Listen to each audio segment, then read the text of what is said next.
you know me. Everybody say that they know me, they own me. See me on the cover of a Vogue and they clone me. We cannot be friends cause I like being lonely. I'm a boss, tell them not today. Swerving on these chickens, cluck out my lane. Okay, so I have Angela here, Angela Buckley, and I met you, what was it, about a year ago or year and a half, something like that? Closer to 2 years now. Has it? Yeah. Okay. It's been It's been a while. Yeah. Mm-hmm. So we met and we actually, we did a speaking engagement together, and I got to hear you speak on a topic that you entitled Fail Forward. And I loved that title and I loved your presentation. It really spoke with me, and which I'm sure it has with a lot of people. And I really wanted to bring you on here, especially during this, this pandemic, this crisis that's going on with everyone right now, and everything's kind of up in the air for people and they're not sure where to turn or what to do. I thought this would be a good time to bring you on to kind of talk a little bit about Fail Forward. Sure. Thanks for having me. I'm really looking forward to talking about it. I think one of the opportunities that we have in failure is that we can learn. And that's really my focus is how do we learn? How can we pick ourselves up and move forward? And that's, I think, even though emotionally it's a challenge, it's actually the most exciting part of growing. So we just have to figure out how to frame that for ourselves. And that's what I like to bring people along with. I love that. And I know for me, obviously, I'm pretty transparent on this podcast and tell about my, numerous failures that I've had. I've had great things and I've had, failures like all of us have. And I just love the idea that every time that you do have that failure, you have that bump of the road, that you fall on your face, that, if as long as you're standing up and you take that step forward, you are, in essence, failing forward. It's exactly right. If you want to kind of tie it back to business practices, we talk about cash turn, right? How often do you turn over your cash? How many sales? I'm going to buy something and sell something and make a little bit of a profit along the way. Failing forward is based on that very same concept. Every single time we fail, we learn a little bit more and we get a little bit better and we improve ourselves and improve really that return on investment. And if you consider that failure, that learning opportunity as your investment, and you improve that every single time, the more often you can accept that as a failure, the more often then you can grow. And it can be baby steps. And it's really important to understand the speed of cycle associated with that. So you can think about this even in business terms as we talk about our own personal growth.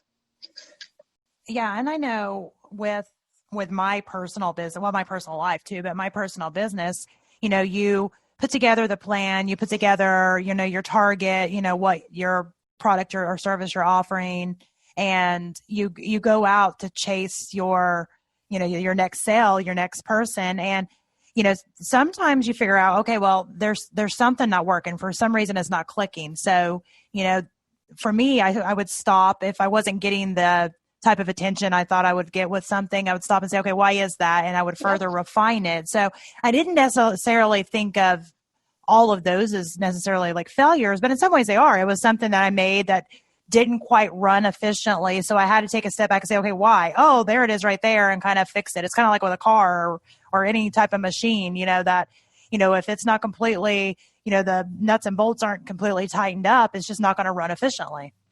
Exactly. So your big concept is that there's always an opportunity. And I think we're afraid of this word. We make it such a big word, but it really doesn't have to be. What you really want to frame it as is as this opportunity to learn, right? So we can use that acronym of saying first attempt in learning. And that's exactly what we want to take that as, right? It can be big, it can be small, but as soon as we get comfortable with this word, then we get comfortable with the forward part of it. Let's keep moving. I agree. I know with me, some of my failures were actual failures. It was like I made a business decision. Actually, it was the very beginning of 2019, and jumped into a venture that burnt me in the butt, burnt me good. Mm-hmm. But you have that sometimes. It seemed like a good opportunity. It seemed like something I wanted to find out more about, and it ended up being a in hindsight, a terrible, terrible, terrible decision. So at the time, I mean, it was definitely, I would consider a failed, attempt at a business decision. Sure. But now I've learned so much, as you know, we all do. There's so many things I learned from that experience that, it made the failure almost worth it. Well, Maria, one of the things that I really appreciate about your personal brand is this topic of successfully chaotic, right? Yeah. I think you actually are really an excellent example of what I like to talk about, right? So here I am, creatively efficient. I think this blend is really excellent because it's exactly that. I think you are very willing to be transparent, and through your transparency, you're able to help people understand that, hey, I made a bad decision, but what I learned from that is that I will not make that bad decision in the future. Because you're transparent, because you're willing to take the time and reflect on it. And that's one of the things that I talk about, the importance of reflection in the recovery process, that you can learn from it and move forward and not make that mistake again. So it's not truly a problem until you continually repeat the same issue, right? Well, it's like that saying that, the definition of, a mental illness is doing the exact same thing the exact same way and expecting different outcomes, Exactly. And it's, that's the thing. I think a lot of, I guess, probably the percentages of failures would be greatly dependent on somebody's personality, I would argue, in some ways, because for me, myself, I'm a jumper. I'm willing to take risks. I'm a risk taker. I am. And I know this. I'm an adrenaline junkie in my personal life, and I'm an adrenaline junkie in my business life. It's like, okay, that seems like, I'm a hesitant jumper now because I've been burnt, but I'm still a jumper. It seems like, okay, well, as long as I'm not risking what I can't afford to lose, I'll take that risk. I'm a risk taker. But then you have somebody with another personality. I've got a friend that I'm using as an example here, and she's not. She'll have something that's completely amazing and ready to throw out there, or a great opportunity, and she thinks about it until it's not an opportunity anymore because she's so afraid to go and throw it out there. Sure. So, I think, obviously I've had more quote unquote failures, because I've had that many. And it's not that one is necessarily better than the other. It's not. I think that shows the differences in personalities, that I don't get as scarred from my failures, probably because I've had like a bajillion of them at this point. But, some of them have hurt more than others. But all in all, I'm able to take a step back and, like you said, reflect and say, okay, that was stupid. I shouldn't have done it like this. Next time, if I get presented with that opportunity, I'm going to ask this question, or, it gives me a new list of kind of demands, for lack of a better word. Well, it's true. And one of the things that we like to talk about specifically now during this pandemic era is that learning how to recover is actually even good for our immune system. So when we start naming and reframing our problems, and identifying that as a lesson, then it is the first step towards recovery. And we know that action, we talk about the motion being the fountain of youth these days, right? Fitness people. But it's not dissimilar to our emotional status, and that reflects in our health, our physical health as well. And right now, we are all trying to keep ourselves healthy. So understanding these concepts, not just only for our business, but also for our physical well-being, it's an important concept. Oh, I agree 100%. And I think all too often we try to keep those separate. It's, my personal life and my physical well-being is completely separate from my business, but in reality, they blend. There's no way to completely peel apart the layers, not completely. So they, right. they kind of like blend into each other. If you're not feeling well, it's obviously going to affect your work. Yep, exactly. Yep. So, and productivity, right? Like we understand we can go and even look, there's metrics available to us on the government websites associated with reduced productivity as a result of illness. Yep. As a result of, and even just not, even if it's not like necessarily illness, but maybe they're not staying physically active, because you brought up, physical activity, which I, as you know, I'm a big pusher in, because if you don't feel good, even if you're not sick, but if you don't feel good, you're not going to be at your best. Mm-hmm. Absolutely. We know that recently our manufacturing has been reduced by 40%. And in areas where we are doing that intentionally, though, to keep our people safe, because China came to a complete crawl as a result of illness. So understanding how that is and how we can behave to keep ourselves healthy, in addition to all of the other things, it plays out in the bottom line. I agree. And, stress, I think people we know stress is bad for us, but I think they overlook just how damaging it is because, if we sit and just stress out about things that we can't change or stress out about, well, like during the pandemic, there's only so many things we can do. We can do the things that we're supposed to do and we're advised to do to try to keep ourselves healthy and those around us. But, we can't change it. We can't make it go away. We can't, I wish it was like the I Dream of Jeannie where you twinkle the nose and, boom, it's gone, but we can't. So no, there's no point in stressing over things that we can't do. We just take the step to do the things that we can do. And the same can be said for like in our business. In our business, if we, make that decision, try to make that deal that for whatever reason doesn't work out and, you've failed, or you've lost money or you've lost the contract or, whatever the case may be. It doesn't do any good to sit and stress about, well, if I would have, if I could have, if I should have, that doesn't do any good. It's okay. What happened? Why did it happen? And how can I make sure that I learn from this, that it doesn't happen again? Well, you're right. Absolutely. And one of the things that I recommend also is learning how to ask for help. And I'm going to just raise my hand right here and say, I'm guilty. I am not very good at asking for help. But through all of these things, through this pandemic. Yeah.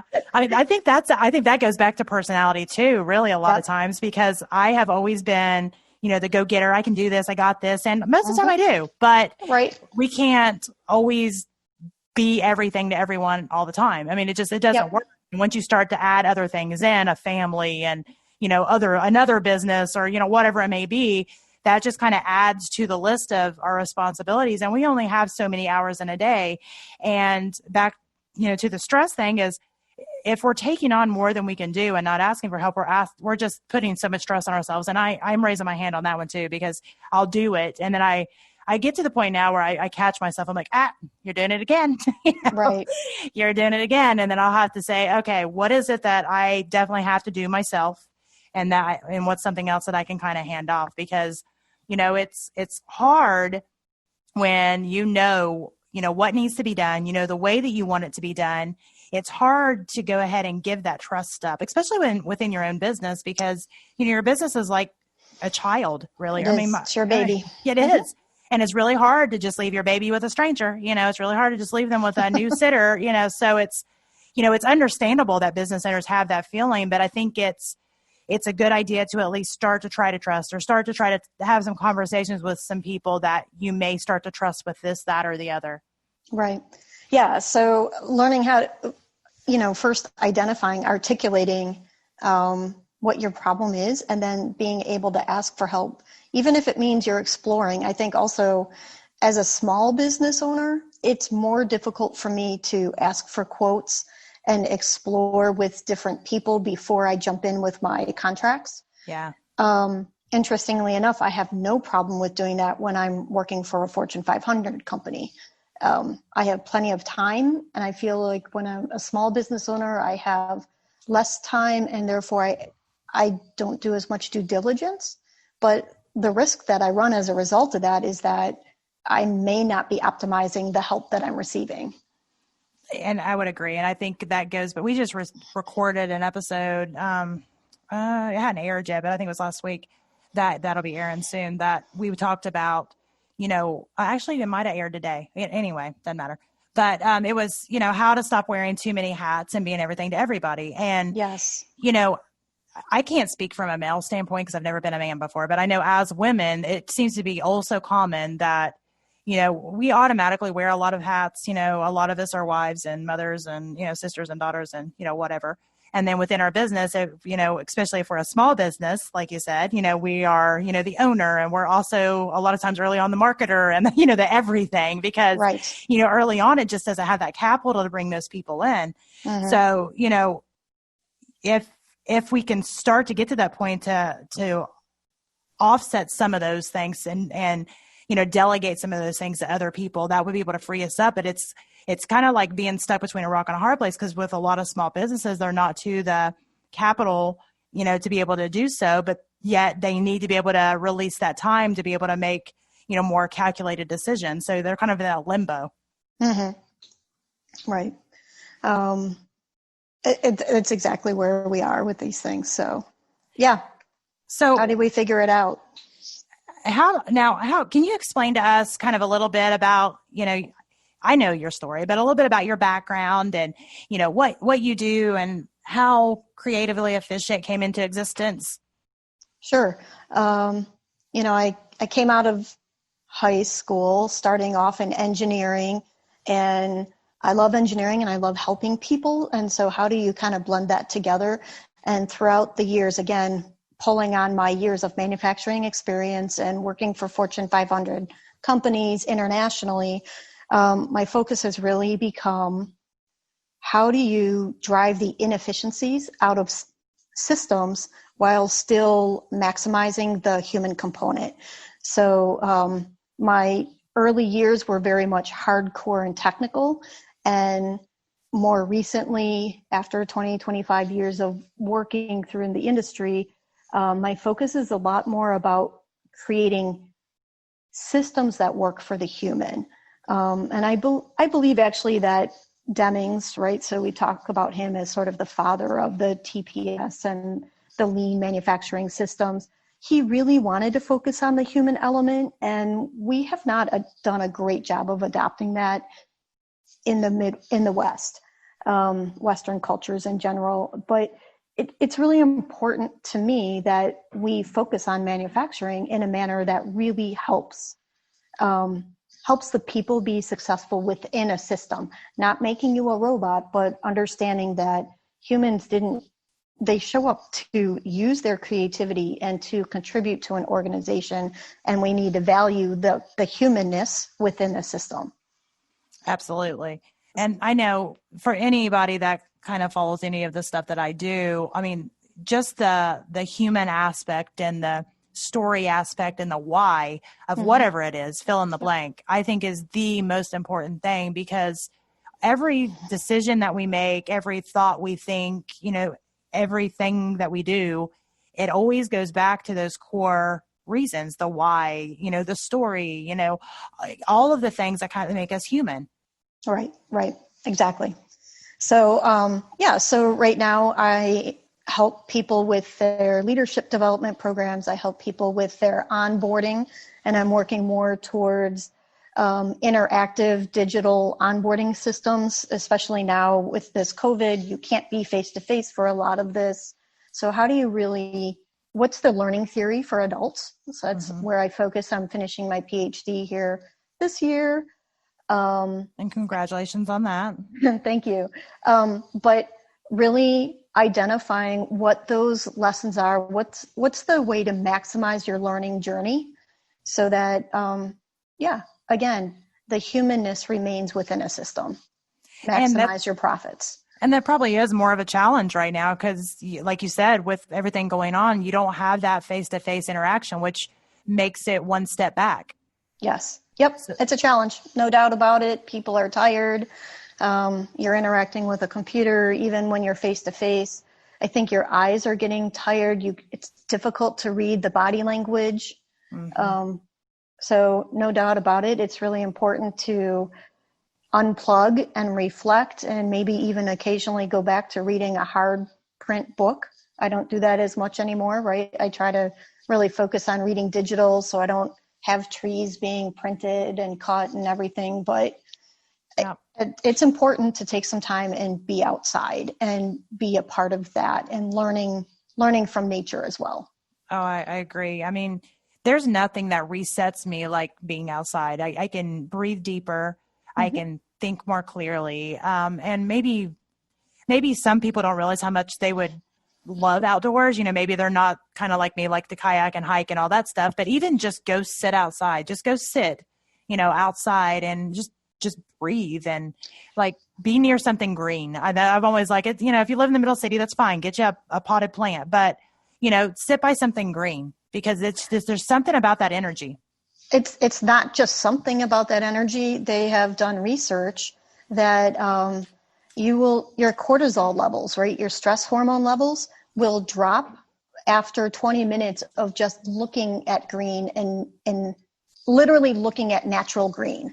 Yeah. So to your point, if you can't get to a park for 20 minutes in a day, you need to have plants around you. You need to conscientiously figure out how you're going to bring nature into your life in order to counteract some of the stresses that are going on. So the Japanese have a saying that says, people need to have 20 minutes of nature a day. Busy people need an hour. Yeah, I agree. So, if not more. I mean, I don't know that. I mean, I have plants. Like I'm like literally the crazy plant lady. My house is completely full of plants. I'm a plant lover. I love outdoors. And when I'm not outdoors, I want some outdoors in with me. And, I joke every time I bring home a new plant, which is pretty much every time I find a new plant, I'm walking in, my husband's like, and I'm like, listen, I could have a worse problem. I could be on drugs. I could be, all kinds of things. So what kind of plants are those, Maria? They're all kinds. I will share some pictures with you. I have all kinds of plants. I am a plant lover.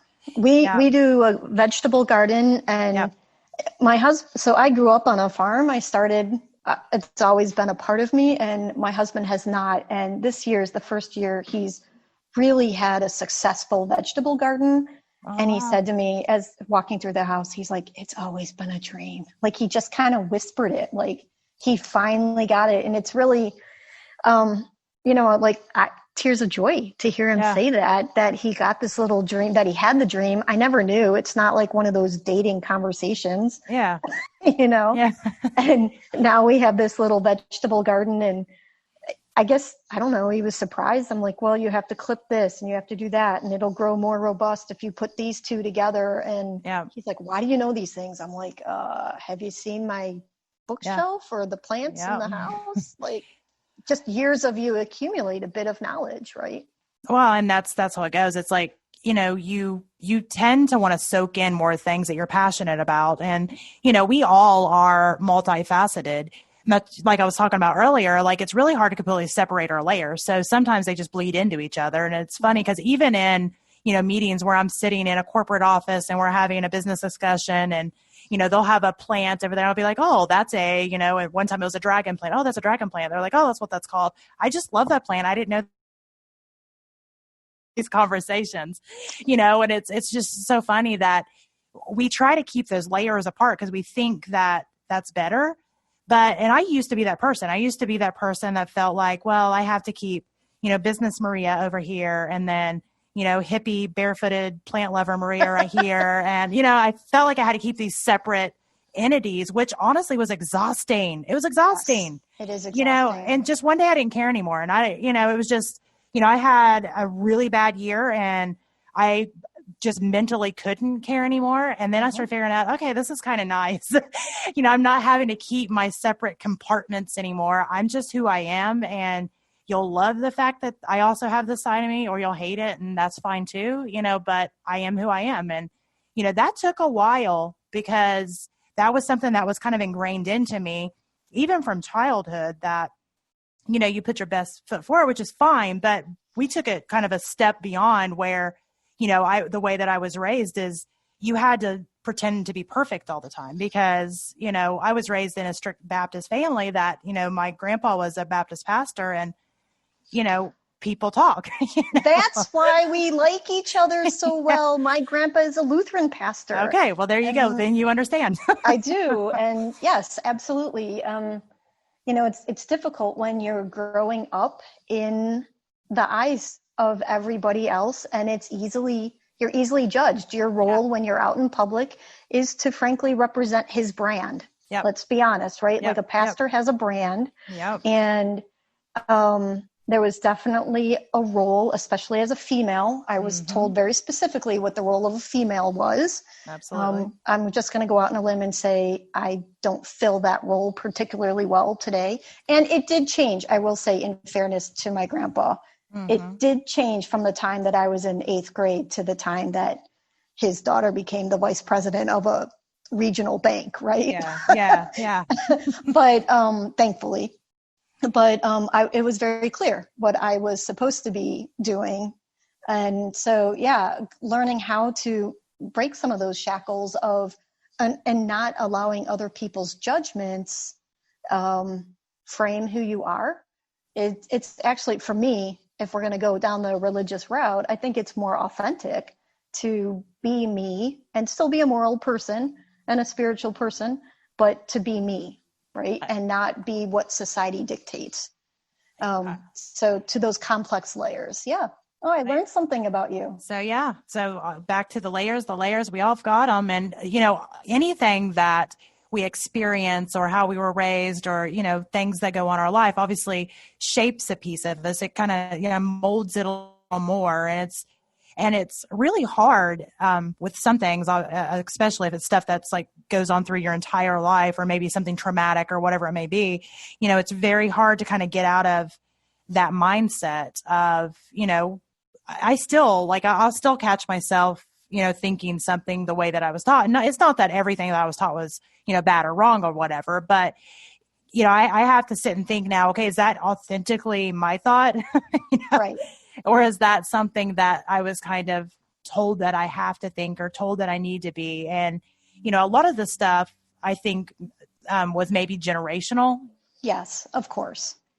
Into it. I agree with you. I think because even, obviously a lot of my family are still Baptist. I consider myself non-denominational, but a lot of my family still are Baptist. And, a lot of the stuff that they do is completely different than what, we did then. So obviously some of that's changed through the years, but like you said, with your family, but I think that it still kind of was ingrained in my mind, women are supposed to do this and, women are not supposed to do that. And, I'm supposed to, be the primary caregiver and I'm supposed to be, and then that's fine if that's how it works out in the family. You know what I mean? That's fine if that's how it works out in the family, but I don't think in my belief system, I don't think that that's necessarily how it always is. If whoever wants to stay at home and be the primary caregiver should be able to do that, Well, right now with the pandemic, you don't get to choose because I'm working every day in an office and my husband is forced to stay home and they will not be going back to their office jobs maybe until August at the earliest. And I think that may not even happen at this point with the rising numbers. So guess what? He's in charge of food. Well, I have a commute. I have, he's got the garden we've already established and he's home with the child. And you know what? He doesn't have a choice. He must be the primary caregiver at this moment in our lives. Is that something he signed up for? He's definitely always wanted to be a co-provider. He's never just handed that off to me. Yeah. But right now, sometimes you just step up to the plate. And I think that's part of it. That's part of being an adult. That's part of being a parent. That's part of being a business owner if it becomes time to step up to the plate in that area. I think that, it's not only within religious views and stuff that, we end up with those stereotypes, but I think it's just society sometimes as a whole that, sometimes we forget that there's still those stereotypes that exist. And I was having this discussion with a male member of my family, and I'll be nice and not mention his name, but just the other day about this, that, he doesn't think there's still inequality for women. And I'm well, I was like, it's really nice that you think that as not being a woman, but there still is. Is it better than it used to be? It's absolutely better than it used to be. Absolutely better than it used to be. But is it all the way there? It's not. And I can give you 1,000 examples. I know when I was having to travel some for work, I would get all kinds of slack. Now, granted, my husband also travels. He travels. Right. When he travels, it's, he's such a good provider. When I would travel, the comment I would get, well, what about the kids? Who's going to watch the kids? Yep. And I'm like, I don't know, their father, Yep. It's just, it's not, she's a good provider or a hard worker. It's, those poor kids. That poor man, or, how are you able to do this? What about the kids? Well, they have a dad, Yes. who was 100% capable of taking care of them, and it's those are some of the stereotypes that, is definitely something that you still run into. It's something that I think that I don't see it going away anytime soon, because it's so ingrained into our minds that the women are the primary caregivers all the time, 100% of the time, 7 days a week, 24 hours a day. And I mean, I love my husband. He's a good dad and he does well. Now, do I think it's 100% 50-50? It's absolutely not. And it's, he was raised a farm boy. He was raised where it was definitely the female male traditional roles in the family. And so there's some of the things that I've had to which I was too. I mean, my mom cut my dad's meat up for him. I mean, that's the level that we were at. So, I mean, it's not that I wasn't, but that actually just furthered who I didn't want to be. But early on in my first marriage, I was that person because I thought I had to be. I didn't even think it was an option. Right. You just automatically transfer over to start doing that stuff until I had enough of it one day. And I think that, those are stereotypes I think that still are kind of in existence now. And I'm sure you see that working in manufacturing, just some of the stereotypes between, feminine roles and such. Well, I would say that recently I have landed in a reasonable organization with that regard. Definitely in headquarters and corporate, it's significantly more balanced. As you get closer to the shop floor, it definitely, the stereotypes, people have been working there for 40 years, which means that they're 60 and 70 years old that are still working there. And those stereotypes are associated definitely generationally as well.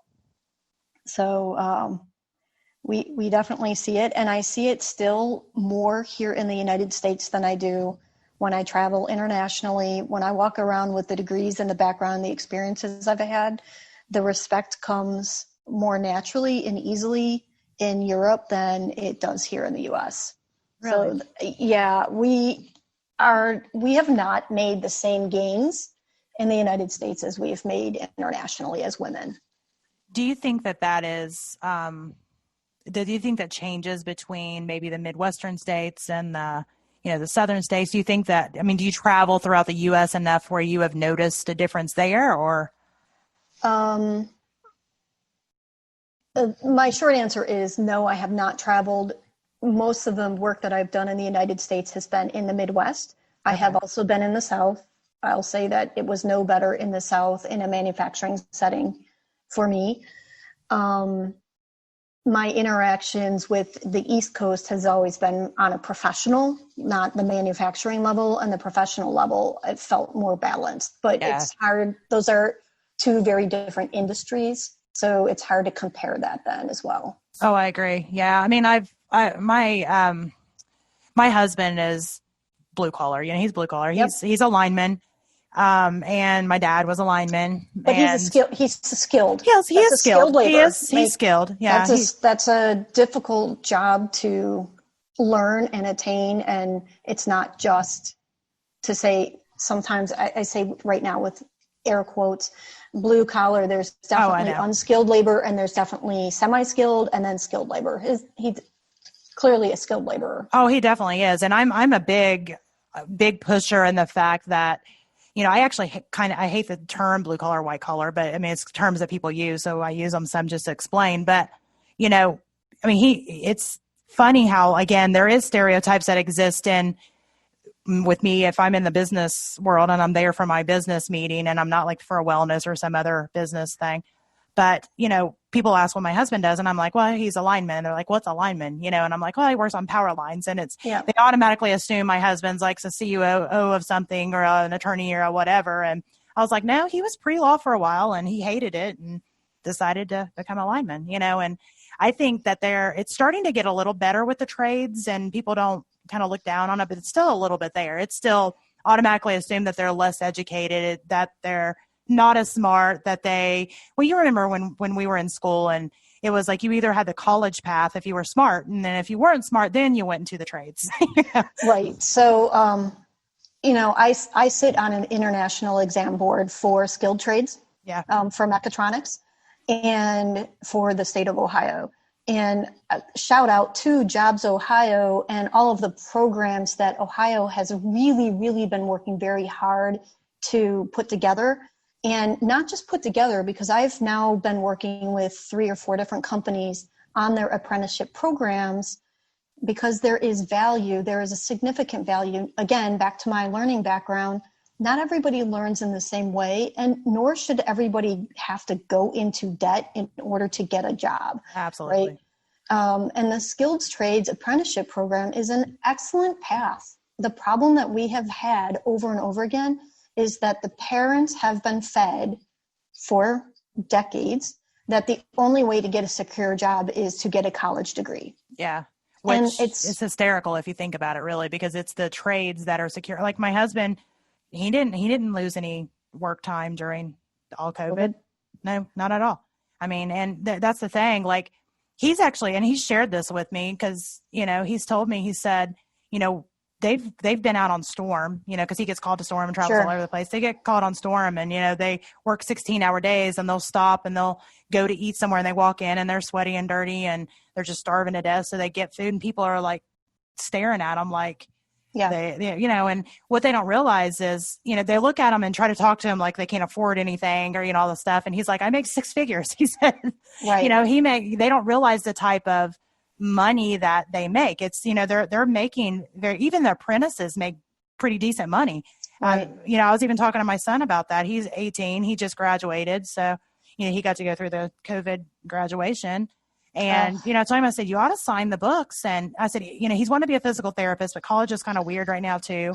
Yep. I said, you ought to sign the books and, go into the apprenticeship program. Doesn't mean you have to do it forever, but think about it. Instead of going and working at Kroger or McDonald's or some of these teenage jobs, you could be actually paying your way through school and not having to get into loan debt. It's fine if you want to be a physical therapist. That's fine. It's a doctorate degree. I mean, so you're talking lots and lots and lots of money. So, it'd be a lot more intelligent to go get a good paying job and you'd have a skill to fall back on too. Well, and many of these companies will actually finance your bachelor degree. Mm-hmm. So if you get to a certain point and you're a skilled trades, that's already an associate degree. So you're halfway there. Generally, by the time you have your skilled trades, that's all been paid for. Some of the companies, it depends on where you land, of course, and what type of skilled trades you're looking at, but they'll pay for the next part of it to a bachelor's. Now, the people aren't going to ante up the money for the master's and the doctorate. Don't get me wrong. But it's still huge. And you're making money at the same time. Right. And you're not living with mom and dad. Yep. Well, and my goal is to have an 18-year-old prepared to enter the world as a community citizen. Yeah. Right. That's my goal as a parent. And as a business owner, I see this as a very important skill set of looking someone in the eye, shaking the hands, being responsible. I'm sorry, you must get up every morning. Yep. Yeah. Yes, you do actually have to get up. You don't want to, kind of don't care. Yeah. Like that's business. Yeah. And that is a chore of itself. Trust me, we're kind of going through that a little bit right now too. And the chores, why do I have to do chores? It's not my house. Well, you're living here. So it is your house, type of thing. 15-year-olds are fun. Well, my favorite phrase right now is, I am not your maid. Yep. Oh, yeah. I am not your maid. I am not your maid. I probably say that 10 times before I even get to the top of the stairs. I've done that too. I'm your mother. I'm not your maid. That's what I say. I'm your mother. I'm not your maid. Yep. Will I do things for you when I choose to? Absolutely. But I'm not here to clean up after you and be on your beck and call. You're not in it. Yeah, that we've had those fun discussions too. And I think that I fell forward in my parenting too. I've got a 21-year-old. I've got all the way down to a 3-year-old. So it's funny because some of the stuff that I do and say now, I've got more strict on some things and I've got less strict on other things. And my oldest daughter, the 21-year-old, will say, well, you wouldn't have allowed that. I'm like, I figured out that doesn't even matter. That's not the thing that I'm worried about. It's this over here. You were a guinea pig child. I didn't know what I was doing. Well, but also in fairness, like your children are different. So they are so different. I only have one, but my mom had 4. And when I reflect on her parenting for each one of us, it was different because all 4 of us are very different people. And so I think that's another business lesson that we learn as leaders, as parents, is that we have to fail forward in our learning because it is constantly a shifting sea, right? Absolutely. What they want and what they need, and even frankly, what's expected of them as they grow changes. And so our parenting by default must change. And even with what's going on in society, because I mean, we're looking at homeschooling this fall, which I homeschooled for 2.5 years back years ago. Yep. And I thought I was done with homeschooling. I mean, it's not that it was bad. It just at that point wasn't fitting in my life. And so, Right. you know, they went back to a school, and now with all the stuff that's going on, it's kind of like, okay, well, here we're back with probably homeschooling, which I've only got 3 in school this year. I have 3 that's graduated, and I have 1 that's too young to go to school. So the 15-year-old, I'm leaving it up to her if she wants to go back within the stipulations and the rules. But, you know, the 11-year-old is autistic. He's high functioning, but he's not going to do well with a mask on his face. He kind of has panic attacks, even if he's got like a stuffy nose or anything, like he thinks he can't breathe. So that is not going to be a go. And the 7-year-old probably will not, you know, do well with his brother not there. So it's kind of like one of those things you have to change your decisions and change what you're going to do, even with, you know, what's going on in society, because, you know, absolutely, if we go somewhere where they need to wear a mask, we make the decision, is it worth what's going to go on for us to go or not? But with school, it'd be every single day. So I just don't think I can do that. And I think it would have a negative impact on their education, not a positive one. And I know every family's going to have that different decision, but that's kind of where we're sitting right now. Those are going to be completely personal decisions. We're lucky. Again, we have 1. My husband will be working from home. As long as the schools are home, he'll be home. Yeah. So, you know, at least I don't have a child sitting here trying to burn down the house or something. But, exactly. You know, there's a lot to be said for the stimulation of face-to-face, right? Back to the conversation earlier of just getting everything online. And these poor teachers, I have to say, I feel sorry for them. Oh, I do too. You know, they had like exactly 36 hours to get their entire lesson plans online with 0 coaching, limited resources, you know. I don't know how they did it. The worry, well, some did better than others.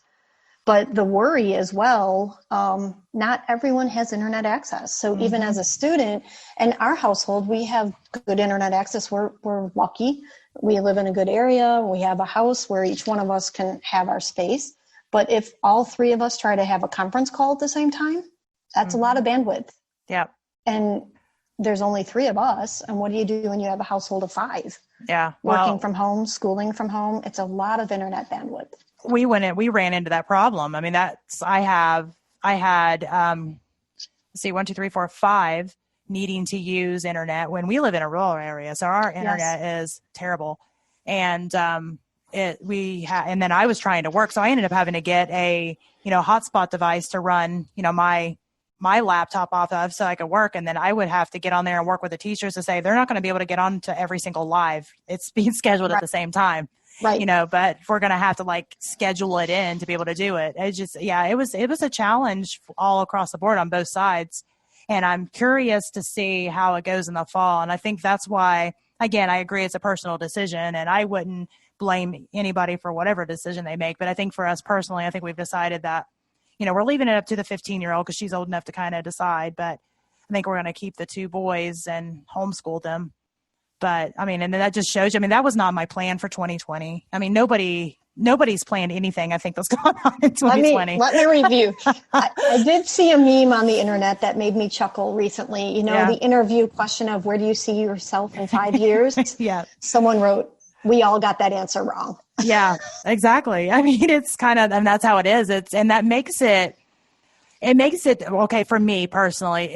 There's 2 areas. Number one, you know, the researcher in me is like, okay, what does this look like? You know, what are we going to say 10 years from now as we look back to 2020 and kind of reflect on what all went on? And because really this is such a learning year for so many things, but we're so kind of in the middle of it right now. We don't see that yet. But, you know, I have thought about that. Like, you know, every single industry is going to have 2020 to look back on and to be able to make lots of future decisions for, because there were so many things that happened that showed that there was gaps here, gaps there, stuff that they didn't even realize existed.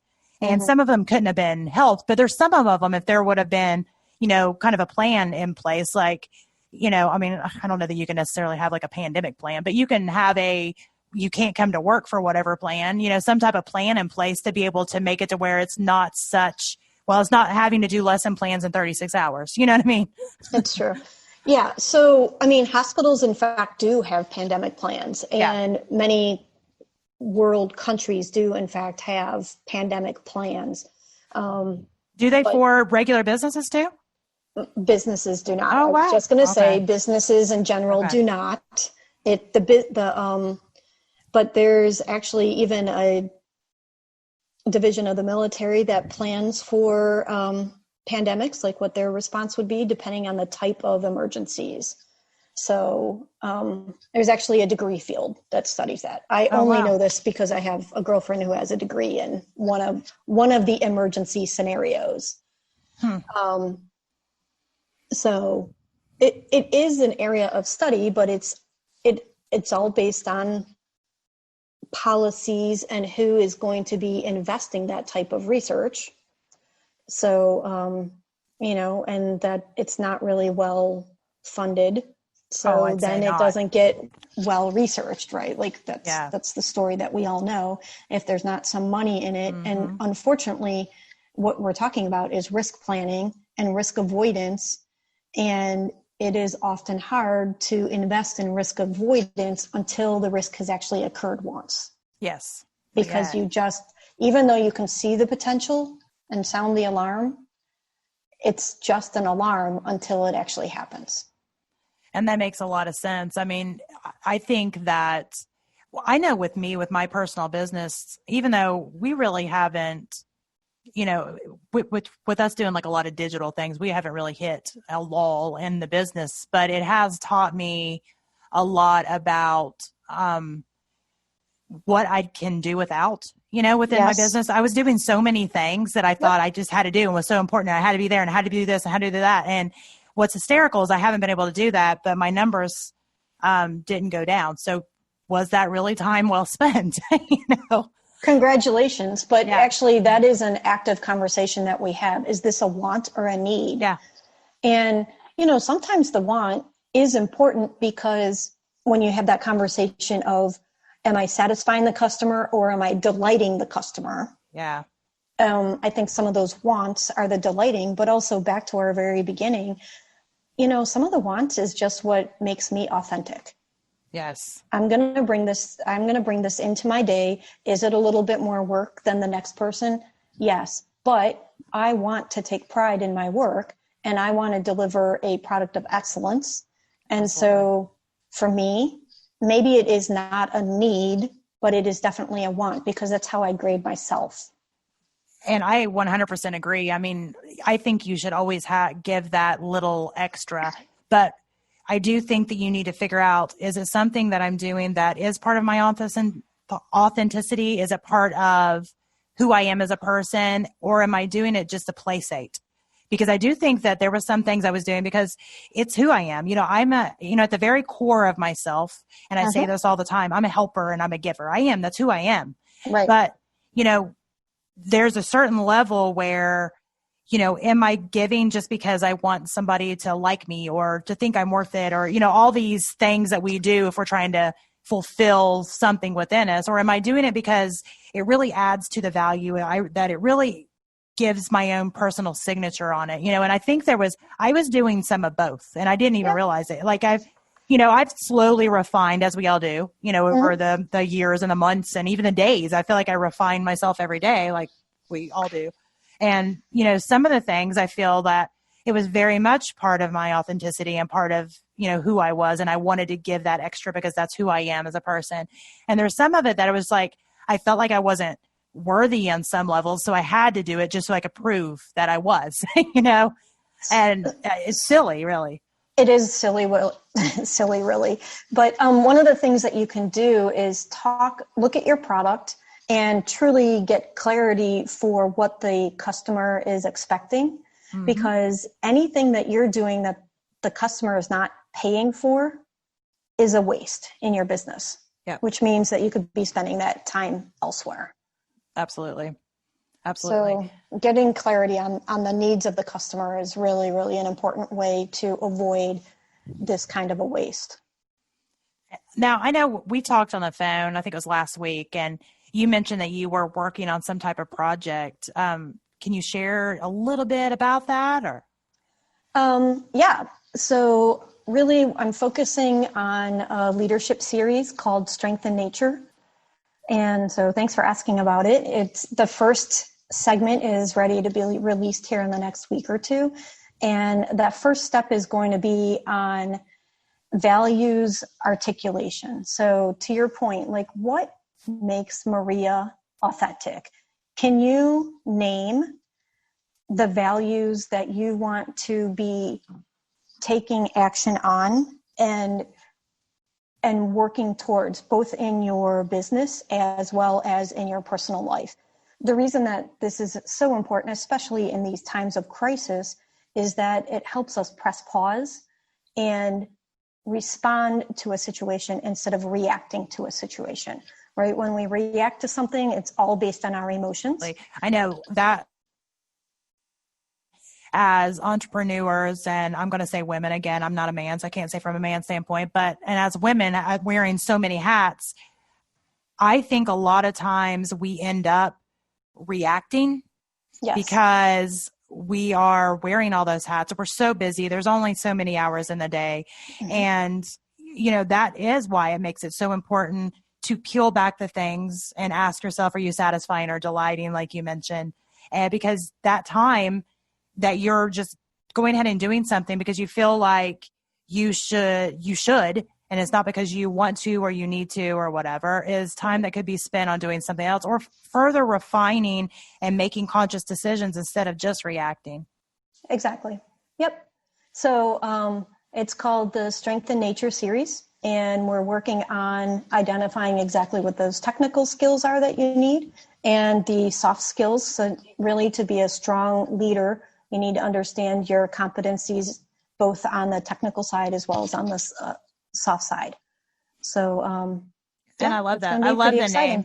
I love the name, you. Strength in Nature, which, like I said, I'm outdoorsy, so I would love that. But yeah, I mean, I love the idea of values articulation because, we've said it a couple of times in this episode, but we're all layered. We're so layered that you have to look at the personal side as well as the business side. If, you can go to as many business trainings and whatever as you want to, or you can go to as many personal development trainings as you want to. But if you're not somehow commingling them and figuring out, what is it that you're doing on, this side that's affecting this side and vice versa, you're always going to be hitting a dead end somewhere. Right. Exactly. So yeah, it's actually been a really fun experience putting it all together. And to your point, continually refining it. So I'm excited to see it. Well, whenever you get any information, or you can get it to me, I'll put it in the details of the episode. I'll link or. Sure. Excellent. I'll be glad to do that. Thank you. Great. So that way, any of our listeners, if you're interested in learning more about Strength in Nature, emphasis on nature. Are you going to be doing anything outside? I'm just curious about the nature part now. So yes, the goal is that we host 4 leadership workshops a year. Okay. And they would be kind of weekend workshops, right?